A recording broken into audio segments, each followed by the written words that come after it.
Ayun, nag-roar. Nakita. Hindi, nice. Tinamaan ng Illusory eh.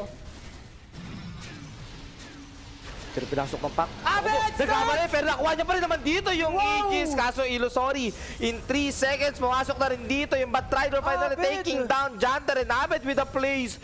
Magnanakaw sa Quiapo. Ang bilis nung kamay at ngayon, nahawakan pa sa leg yung Gyrocopter. Ano to? Palitan nila ng hero si Dak. Hindi pwedeng ganyan. Sina? Si Dak. Uy, Spirit na naman. Pero nakapag-Warcry eh. So medyo humihinga. Tatry nila Burst kaso may Aegis kasi yan Rappi at dalawa silang nahatak dito nung Batrider and Abed.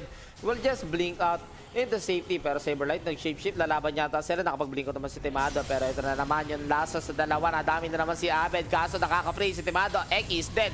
Pero wait lang. Nagkakamali yata yung Abed dito. Maubos sila. Text ng Sonic Pit ni Abed. This is gonna be the Abed show. Tignan nyo yung likod niyan. Masakit. Nakukuba na yata si Abed.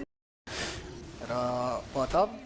Ito na yung banner ilalapag na the intentions for Virtus Pro. They want to have this high ground push. Oy! Pumasok! Etong Mars! Pero may global in! Abed with the double echo slam! Kaya tagalan triple kill para sa Earthshaker! Kailan na sila natalo siya? Purado! Double buyback sa Pipsqueak.